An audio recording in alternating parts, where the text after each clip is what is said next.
الحمد لله رب العالمين والصلاة والسلام على سيد الأنبياء والمرسلين وعلى آله وأصحابه وأهل بيته أجمعين.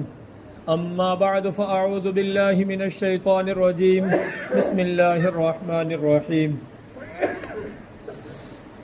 إنا عرضنا الأمانة على السماوات والأرض والجبال فأبين أن يحملنها وأشفقن منها وحملها الإنسان إنه كان ظلوما جهولا. صدق الله العظيم. وقال النبي صلى الله عليه وسلم: من شغله القرآن وذكري عن مسألتي أعطيته أفضل ما أعطي السائلين. وفضل كلام الله على سائر الكلام كفضل الله تبارك وتعالى على خلقه. وفي رواية لآخر قال النبي صلى الله عليه وسلم في رواية: يقال لصاحب القرآن اقرأ وارتقي ورتل كما كنت ترتل في الدنيا فإن منزلتك عند آخر الآية يقرأ بها أو كما قال صلی اللہ علیہ وسلم. دنیا کی کتابوں میں قرآن چمکتا ہے، قرآن میں اللہ کا فرمان چمکتا ہے. پڑھ لیا جس نے بھی کچھ لکھا قرآن کا، گر پڑا تحت الثری میں قافلہ شیطان کا. میرے عزیزوں، میرے بھائیوں اور پرہی گاؤں کے غیور نوجوان ساتھیوں، اللہ رب العالمین کا احسان عظیم ہے، اس پاک ذات نے ہم سب کو یہ ایک دینی مجلس عطا کری. اس مجلس کی جو بنیاد یا اس کا انعقاد یا یہ جو مجلس رکھی گئی ہے، بلائی گئی ہے، اصل مقصد اس کا جو ذریعہ بنی ہے وہ قرآن کریم کی تکمیل ہے. الحمدللہ قرآن کریم تراویح کے اندر آپ حضرات نے سنا اور آج اس حافظ صاحب نے اس کو مکمل کیا ہے. اللہ رب العالمین اس کو قبول فرما. میرے عزیزوں، میرے بھائیوں، قرآن کریم بڑی عظمت والی کتاب ہے. اس کی عظمت، اس کا وقار، اس کا احترام ہمارے ہر وقت ذہن پر سوار رہنا چاہیے، سر آنکھوں پر رہنا چاہیے. جس طرح قرآن کریم کا ادب و احترام، اسی طرح سے اس کے عمل کرنے والا، اس کا پڑھنے والا، اس کے جو ہے سنانے والا، اس کا بھی ادب و احترام ہونا چاہیے. یہ لازمی چیز ہے. اور میں آپ کو بتلاؤں یہ کیوں ضروری ہے. بے ادب بے نصیب، با ادب با نصیب. ادب سو ہی انسان ہے، ادب جو نہ سیکھے وہ حیوان ہے. اگر میرے عزیزوں، میرے بھائیو، قرآن کا حامل قرآن کو سینے میں لیے ہوئے حافظ کا ادب و احترام سے اگر ہم کورے ہیں تو سمجھیے کہ ہر چیز سے کورے حکم حیوان ہے، اور حیوان وہی جانور. خیر میرے عزیزوں، میرے بھائیو، اس لیے اب ہمیں چاہیے کہ ہم اس کو اپنے پلہ گیٹ لگا لیں. قرآن اور قرآن کریم کی تعلیم دینے والے یا قرآن کریم کو جو سیکھنے والے، ان کے خلاف کبھی زبان کا استعمال ہم برائی سے نہیں کریں گے. ہمیشہ اس کا ادب و احترام ہونا چاہیے. تو اللہ نے چاہا تو یقیناً اس دنیا میں بھی خیر اور جانے کے بعد بھی جائیں گے بھی خیر کے ساتھ، تو آخرت بھی خیر ہی ہوگی. ورنہ تو میرے عزیز میرے بھائیوں، الٹی کراڑی جس کہوے نا مارے، الٹی کراڑی سے لتان نے جو چلا ہوئے تو پھر بھائی اللہ ہی خیر کہاں سے کرے. زہر کی گولی لے کے ہاتھ میں ڈولے کے لے میں کھا رہا ہوں اور کھاوے تو پھر اللہ خیر کرے. یا میں خیر کہاں سے ہو کہ بھائی بتلا دی گئی اور اللہ نے تاثیر رکھی ہے زہر کی گولیوں میں کہ اس کو کھانے کے بعد مرے گا. اس میں تاثیر رکھی ہے اللہ نے. کوئی چکو لے کے ہاتھ پہ چلان لگے وسیدو، دیکھو ابراہیم علیہ السلام نے حضرت اسماعیل پہ بھی تو چلائی ہوئی، نہ کاٹو تو وہ کیسے کاٹ دے گی چھری نہ. تو پھر کوئی کہے گا نہ اللہ خیر کرے، بھائی اسماعیل نہ کاٹو تو وہ بھی نہ کاٹ سے. اب ایسے ہو سکے گا؟ یہ ہے اللہ نے اس میں تاثیر رکھی، وہ خاص موقع تھا، پیغمبر نیچے پیغمبر اوپر، یہ اللہ کی مشیت تھی، اللہ کو اپنی قدرت بھی دکھانی تھی، لیکن قدرت ہے وہ، عادت یہ نہیں ہے۔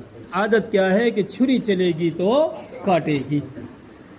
اب اگر کوئی کہہ لے چھری چلاوے بھی اللہ خیر کرے، خیر نہیں کہے گا کوئی بھی اس کو، ہر ایک انسان اس کو بے وقوف کہے گا کہ یار بہت برا کرو، یار چھری کام کو کاٹنے کو اور کاٹ دیو اور ختم ہو گئے۔ خیر میرے بھائیوں، اس لیے ہمیں خیر تو مانگنی، لیکن اپنے عمل سے ہی خیر کے طرف قدم بڑھانا، عمل میں پیچھے نہ ہٹے۔ میں نے قرآن کریم کی جو آیت کریمہ پڑھی، اللہ رب العالمین اس آیت کریمہ کے اندر فرماتے ہیں قرآن کریم کی عظمت کو، یہ قرآن انا عرضنا الامانت، امانت یہ قرآن کریم، ہم نے اس قرآن کو پیش کیا کہاں؟ آسمانوں پر۔ ہم نے اس قرآن کریم کو پیش کیا زمین پر، ہم نے اس قرآن کریم کو اتارنا چاہا پہاڑوں پر، تو پھر کیا ہوا؟ اتار دیتے؟ اللہ نے کہا اور انہوں نے انکار کر دیا، فَأَبَيْنَ أَن يَحْمِلْنَهَا، اس قرآن کریم کو بوجھ کو لینے سے پیچھے ہٹ گئے، انکار کر بیٹھے، کب کپی طاری ہو گئی۔ پہاڑ کے تعلق سے آیا تھا لو انزلنا هذا القرآن، اگر ہم اس قرآن کو اتارتے علی جبل، پہاڑوں پر، لرأیتہ خاشعا متصدعا من خشیت اللہ، تو آپ دیکھتے ہیں کہ اللہ کے خوف اور ڈر اور قرآن کریم کے عظمت اور وقار کی وجہ سے وہ پہاڑ ریزہ ریزہ ہو جاتا، ٹکڑا ٹکڑا ہو جاتا۔ یہ قرآن کریم کا وزن ہے، ایک اللہ نے آسان کیا تو ایک حافظ نے اس کو اپنے سینے میں محفوظ کر لیا۔ ورنہ تو میرے عزیز و میرے بھائی اتنی بڑی عظمت والی کتاب ہے۔ آگے فرمایا ان يحملنها واشفقن منها وحملها الانسان، وحملها الانسان، انسان کو جب پیش کی تو انسان نے قبول کر لیا کہ اللہ جب آپ دینا چاہ رہے ہیں تو میں لے رہا ہوں خوشی سے۔ تو پھر اللہ رب العالمین کی مدد شامل ہوئی اور ایک سینے نے اس کو لے لیا، اور آج جناب رسول اللہ صلی اللہ علیہ وسلم سے آج تک اس قرآن کریم کو حفاظ اکرام سینوں میں لیے ہوئے ہیں۔ یہ اللہ کی بہت بڑی دین ہے۔ میں نے احادیث جو پڑھی ہے نا، مختصر کر کے چلوں گا تو انشاءاللہ آپ حضرات وقت پہ جو ہے سارے امور انجام دیے جائیں گے۔ تو اگر ہم نے،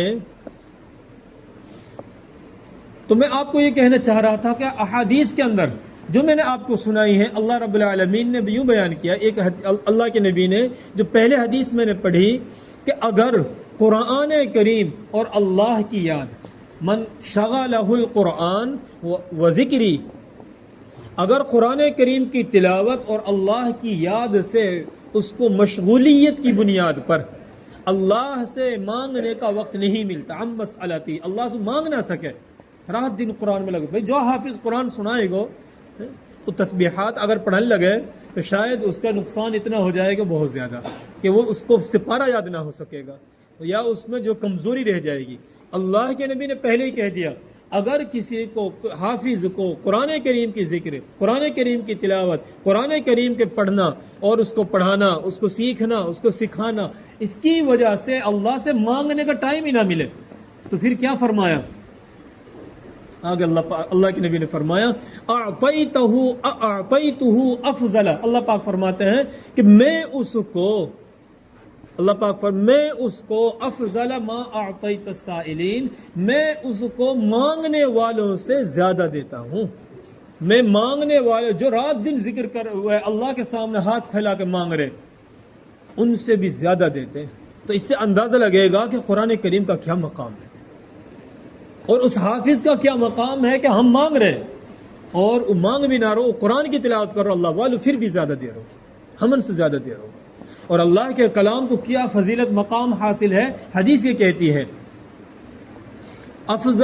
فضل کلام اللہ علی سائر الکلام، اللہ کے کلام کو یعنی قرآن کریم کو سارے کلاموں پر ایسی فضیلت جیسے خود اللہ کو ساری مخلوق پر، خود اللہ کو جیسی فضیلت، جیسا مقام، جیسے علو حاصل ہے ساری مخلوق پہ کہ بھئی اللہ کی مرضی کے بغیر کیا کر سکتا ہے کچھ، ہم پیداوار ہی اس کی، مخلوق ہی اس کی، ہر چیز دی ہوئی اسی کی، تو اللہ کی مرضی کے بغیر ہم کچھ نہیں کر سکتے. کائنات میں ہو بھی نہیں سکتا. نہ کائنات روئے زمین کے اوپر نہ روئے زمین کے نیچے. سارا کا سارا یہ گردش ایام، سارا کا سارا نظام اسی اللہ کے ماتحت ہے. خیر میرے بھائی اور عزیزو، یہ مقام ہے اس قرآن کا، اور یہ مقام ہے اس حافظ کا جس نے آپ کو قرآن کریم سنایا اور دنیا بھر میں جو قرآن کریم کو سینوں میں لیے ہوئے ہوں. اب چاہے کوئی بیٹا لگتا ہو، بھائی لگتا ہو، یا پھر جو ہے باپ لگتا ہو، کوئی بھی رشتہ، کوئی بھی ناتا ہو ناتوں کے اعتبار سے، لیکن حافظ قرآن کا یہ مقام ہے. دوسری حدیث پاک اندر اللہ کے نبی صلی اللہ علیہ وسلم فرماتے ہیں قیامت کے دن صاحب قرآن کو، یعنی قرآن والا، یقال لصاحب القرآن، کیا کہا جاتا ہے اس کو؟ قرآن والا. کیا لفظ دیا ہے اللہ کے نبی صلی اللہ علیہ وسلم نے کہ صاحب قرآن، قرآن والا، یعنی جس نے قرآن کو سینے میں محفوظ کر لیا. اللہ قیامت کے دن اس سے یوں کہا جائے گا اقرأ ورتقی ورتل کما کنت ترتل فی الدنیا فإن منزلتک عند آخر آیت یقرأ بها. قرآن پڑھتا جا، سیڑھی در سیڑھی چڑھتا جا جنت کے اندر. اقرأ، پڑھتا جا، اقرأ ورتقی، اور چڑھتا جا، ورتل، اور ٹھہر ٹھہر کے پڑھ، کما کنت ترتل فی الدنیا، جیسے قرآن تو ٹھہر ٹھہر کے پڑھا کرو تراویح میں، جیسے قرآن پڑھا کرو تو راتن میں، جیسے قرآن پڑھا کرو نفلن میں، آرام آرام سے نمازن میں، ایسے آہستہ آہستہ ٹھہر ٹھہر کے پڑھتا جا اور چڑھتا جا. کب تک تیرا مقام کیا، تیری رفع درجات کیا، جہاں تو ٹھہر جائے گا پڑھتو تیرا اونچا مقام ہے. میرے عزیز میرے بھائیو، 6666 آیت ہے. اگر چڑھنے یہ منزلوں کے اعتبار سے ہوا تو 6666 منزل چڑھو. اگر یہ چڑھنا ہوا سیڑھیوں کے اعتبار سے تو اتنی اونچی اس کی جو ہے اتنا اونچا اس کا مقام ہوگا کہ اتنی سیڑھی اس کی ہوں گی. 6666 آیتیں، قرآن پڑھتا جائے گا، چڑھتا جائے گا، اتنی اونچی چلو جائے گا ہمن سے. اور آج یہ مسجد کے ماحول میں، آج ہماری میوات میں، آج ہمارے یہ علاقے میں علماء کرام کے تعلق سے کیا رویہ ہے ان کو دینے کے اعتبار سے. ابھی میں آپ کو بتاؤں کہ ابھی ایک ساتھی نے 3-4 دن پہلے پوچھی کہ یار مفتی صاحب ایسے کہہ رہے کہ یار یہ امام اللہ دیو جاوے تراویح، یہ تو شرط ہے، بعض یہ تو شرط ہے. وہ قرآن سنا بتا ہم والے دے رہے. اللہ اکبر. قرآن کریم کا اکرام، ایک حافظ کا اکرام، اس کو تو شرط کہہ دیا. سٹے نہ لگا رہو رات دن، وہ کچھ بھی نہ ہو. دوسرے کی بٹن نے استعمال کر کے اولیکس کاٹ کے جیلن جا رہے ہیں، رات دن جا رہے ہیں، اور رات دن جو ہے پولیس دبکے پھر رہے ہیں. جب تو گناہ نہ ہوئی ہو. ایک حافظ قرآن کے لیے اس کی محنت کے عوض میں آپ کو بتلاؤں، میں نے سنا ہے خود مفتی ظہور علی صاحب بڑے علماء میں ہیں، پاکستان کے پڑوسی ملک کے بڑے علماء میں. ادب و احترام لازمی ہے، ثواب ہے، باعث اجر ہے، خیر اور برکت کا باعث ہے. یہی تو وہ رقم ہے ہماری کہ جو صحیح مصرف میں جاری ہے، صحیح جگہ جاری ہے. پھر اس کو ہم اس طرح سے تعبیر کرنے لگے تو میرے عزیز و میرے بھائیوں، پھر ہماری بربادی کا کیا ٹھکانہ ہوگا.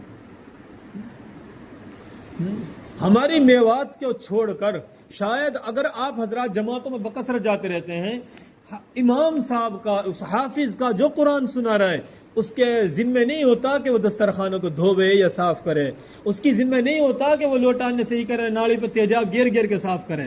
اس کی ذمہ نہیں ہوتی یہ چیزیں کہ 5 وقت کی اذان ٹائم پہ دی، 5 منٹ لیٹ ہوگی تو آج اذان کیسے نہ دی گئی ٹائم پہ، یا پڑھو رہوے ہین پڑھو سو تو رہ گو تو یا فکر ہی نہ ہے بودو سو بھی یعنی دیوے ہی کہا. پچھلی سال 500 دیا، تب کہ 3 سے ہی دینے یعنی اب کہتا تراویح دینے 3 سے. اور صحیح بات پوچھے تو ان کو بھی حقدار نہ آئی ہو. تو یہ الفاظ رہے ہو ہمارے. اور بھائی نٹ یا سو پنڈ کٹا لے، ہم پہلے ٹھانے بیٹھے بھائی یا سو تو پنڈ کٹانا. میرے عزیز میرے بھائیو، اتنی بڑی جہالت ہے. اس کو کیا کہا جاتا ہے؟ اس کو نفرت کہا جاتا ہے. کیا کہا جاتا ہے بھائی؟ محبت کہیں گے کیا سو؟ محبت نہیں کہہ سکتے. اس کو نفرت کہا جاتا ہے، اس کو عداوت کہا جاتا ہے، اس کو حسد کہا جاتا ہے، اس کو امام سے چڑنا کہا جاتا ہے. اور اگر چڑھنے والا بن گیا نا، میں آپ کو بتاؤں اللہ کے نبی نے ایک حدیث میں یوں کہا، کن عالمن، عالم بن جائے، کامیاب ہونا چاہو ہر ایک سے، چاہے کوئی بڈھا ہو جوان ہو کوئی بھی ہو، نہ بن سکو تو طالب علم بن جائے، اغدو عالمن او متعلمن۔ تیسرا فرمایا عالم نہ بن سکو، طالب علم نہ بن سکو، ان کے پیے سیکھنیاں نہ بن سکو، ان کے غلام اور شاگرد نہ بن سکو، تو ان کی باتیں سننے والا بن جائے، مستمعن، یا ان کی باتیں سننے والے بن جاؤ۔ چوتھا پھر کہی اللہ کے نبی نے، عالم بننے میں ٹائم اور طالب علم بننے میں بھی وقت لگ رہو، اور تیسرا سننے میں بھی ٹائم لگ رہو، چاہے لگ رہی ہو 10 منٹ، لیکن چوتھے نمبر پر اللہ کے نبی نے کہا اتنا آسان کر دیو کامیابی کا راستہ کہ او محبن، ان سے محبت کرنے والے بن جاؤ۔ محبت میں نہ ٹائم لگ رہو، نہ کچھ خرچ کرنا پڑ رہا، نہ کچھ جو ہے ہمیں جھنجھٹ کرنی پڑ رہی۔ محبت تو ایک ایسی چیز ہے اور یہ فطری چیز ہے، ہو جاتا ہے اور ہونی چاہیے۔ قرآن کریم اس کے سینے میں ہے، لہذا ہمیں یہ نہیں دیکھنا کہ یاسو کرنی ہے، ہمیں قرآن کی بنیاد پر محبت کرنی ہے، نہ دیکھنی کہ یہ سکا ہے، یہ نائی ہے، یہ کہا ہے کھرچو ہے۔ ہم نے دیکھا نائی برادری سے ایک امام کو دیکھا کہ اس کے لیے یہ الفاظ استعمال کرتے ہوئے ہم نے سنا، ارے کھرچو کو کہا دیں گے آلو۔ اب بتاؤ، ایسے الفاظ بھدے ہم اپنے ائمہ کے لیے استعمال کر لیتے ہیں، اپنے علماء کے لیے استعمال کر لیتے ہیں، پھر کون سی محبت ہے یہ ایک ایسی محبت ہے کہ جس کو اللہ کے نبی نے، اگر یہی محبت ہے ہمارے نزدیک تو پھر اللہ کے نبی نے کہا وَلَا تَكُنِ الْخَامِسِ، 5 مت بڑھ جائے، فتح برباد ہو جاؤ گے۔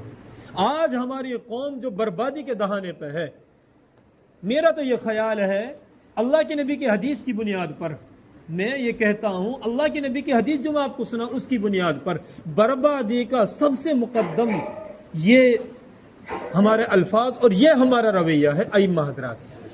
اس کے سب سے اہم نقطہ یہ ہے وَلَا تَكُنِ الْخَامِسِ فَتَهْلِكَ، 5 مت بننا، ہلاک ہو جاؤ گے۔ اب میں آپ کو بتاؤں 5 کون ہیں؟ حدیث میں یہ کہا أَن تُبْغِضَ الْعِلْمَ وَأَهْلَهُ، علم سے، قرآن حدیث کا جو علم ہے اس علم سے اور علم والے علماء سے، جنہوں نے علم حاصل کر لیا، ان سے نفرت کرنے والے، چڑھنے والے، ان سے حسد رکھنے والے، ان کے خلاف زبانوں کو استعمال کرنے والے، یہ 5ویں ہیں۔ جو 5واں بنے گا وہ برباد ہوگا۔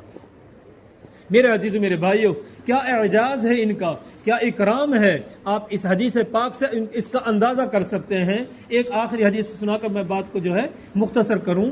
اللہ کے نبی صلی اللہ علیہ وسلم نے یہ ارشاد فرمایا، اس حافظ قرآن کے والدین کے ساتھ کیا برتاؤ ہوگا قیامت کے دن۔ حدیث پاک کے اندر آتا ہے کہ حافظ قرآن کے والدین کو قیامت کے دن تاج پہنایا جائے گا، قیامت کے دن انہیں تاج پہنایا جائے گا۔ من قرأ القرآن وعمل بما فیہ، جس نے قرآن کا علم حاصل کیا اور اس پر عمل کیا، البس والداہ تاجا یوم القیامہ، قیامت کے دن اس کے والدین کو تاج پہنایا جائے گا۔ جس کا باپ حافظ نہ ہے، بیٹا حافظ ہے، ہاں، تو آپ اندازہ لگا سکتے ہیں نا اس حافظ کا کیا مقام ہوگا، ہے نا؟ اس حافظ کا مقام تو آپ اس سے سمجھ لیں گے کہ حافظ کا جب کیا مقام ہوگا، جب باپ کا یہ ہے کہ جو غیر حافظ ہے، بغیر حافظ جی کو ہی یہ اکرام ہے کہ اس کو تاج پہنایا جائے گا۔ کیسا تاج؟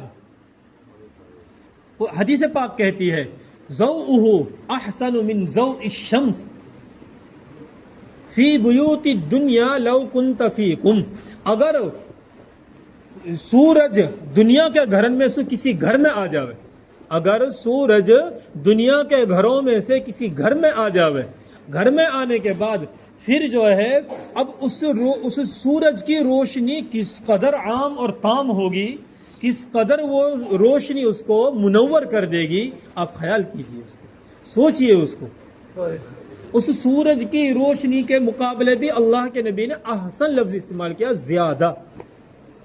زیادہ حسین و جمیل اس کا تاج ہوگا۔ اللہ کے نبی نے اب یوں کہا جو آپ پوچھ رہے فما ظنکم الذی عمل بہا، جو اس کو لیے ہوئے ہے یعنی خود حافظ، اس کا کیا مقام ہوگا، آپ خود گمان کیجئے، خود خیال کیجئے اس کو۔ میرے عزیز میرے بھائیو، اس کا مقام ہی تو تھا جو میں نے ابھی کہی، آپ سو گئے، پڑھتو جا چڑھتو جا، تیری منزل ہی وہ ہے کہ جہاں تو کہہ گو، جہاں تیری آیتیں مکمل ہوں گی وہی تو مقام ہے اس کا۔ میرے عزیزو میرے بھائیو، یہ تو ہوئی حافظ قرآن اور قرآن کریم کے تعلق سے۔ اور میں بالکل مختصر اور آخر میں آپ سے ایک لفظ کہہ دوں، اب چونکہ 27 کی رات آ چکی ہے، آج جو رات ہے رمضان 26 ہو گئے، تراویح 27 ہے، اور یہ طاق راتوں میں سے بڑی اہم رات ہے جن میں شب قدر کو تلاش کیا جاتا ہے، تو لہذا اس کا اہتمام ہونا چاہیے۔ اب یہ ہمارے پاس 29 کی بچ رہی ہے، اس کے بعد ایک رات 29 کی آئے گی، اور یہ 27 تو چلی گئی، چل رہی ہے، 29 کی اور آئے گی۔ اس کے بعد آخری جو رات آئے گی اس کو کہا جاتا ہے لیلۃ الجائزہ۔ حدیث پاک کے اندر آتا ہے من صلی رکعتین، عیدین کے تعلق سے آتا ہے من قام لیلۃ العیدین محتسبا للہ، جس نے عیدین کی راتوں میں، عید بقرہ عید کی ہو یا عید الفطر کی رات ہو، عیدین کی راتوں میں ثواب کی امید رکھتے ہوئے اللہ کے لیے جس نے جو ہے قیام کیا، یعنی عبادت میں گزار دی، لم یمت قلبہ یوم تموت القلوب، جس دن لوگوں کے دل مردہ ہوں گے، جس دن لوگوں کے دل جو ہے بدحواس ہوں گے، حالت متغیر ہوں گی، بدلی ہوئی ہوں گی، یہ اس دن اس کا دل جو ہے زندہ ہوگا۔ اور وہ دن کون سا ہوگا؟ وہ یقیناً میرے عزیز میرے بھائی وہ قیامت کا دن ہوگا۔ علماء کرام نے کئی وضاحتیں کی اس کی، میں ایک آدھ آپ کے سامنے رکھ دیتا ہوں۔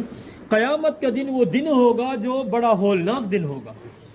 اس کی ہولناکی آپ یوں سمجھ لیں، ان زلزلۃ الساعۃ شیء عظیم، اس قیامت کا زلزلہ بڑی چیز ہے۔ اور میرے عزیز و میرے بھائیوں، اس دن اس کا دل جو ہے اطمینان کے حال میں ہوگا، یا پھر دنیا کے اندر اگر خیال کیا جائے تو علماء نے لکھا ہے کہ دنیا کی محبت ایک جو ہے صاحب دل کے لیے موت ہے۔ دنیا کی محبت یہ دلوں کے لیے مردہ ہے، مردہ کر دینے والی چیز ہے دنیا کی محبت۔ لیکن جس کے سینے جو عیدین کی راتوں میں عبادت کرنے والا ہوگا، وہ اس کے دل کو اللہ تعالیٰ دنیا کی محبت سے محفوظ رکھیں گے۔ یا یوں ایک وضاحت یہ بھی کی گئی ہے، دنیا کے ہموم و غموم، یعنی اس کی بے چینیاں، طرح طرح سے مصیبت اور پریشانیاں آنے والی جو دلوں کو بالکل جو ہے رنجیدہ کر دیتی ہیں، جس میں انسان کہتا ہے بالکل جو ہے حالت بدلی پڑی ہے، اللہ رب العالمین ان راتوں میں عبادت کرنے والوں کو محفوظ رکھیں گے، ان کے دل جو ہے اس غم سے جو ہے نجات میں رہیں گے۔ اللہ عمل کی توفیق عطا فرماوے، اللہ تعالیٰ دین کی سمجھ نصیب فرمائے، اللہ تعالیٰ آخرت کی فکر عطا فرمائے۔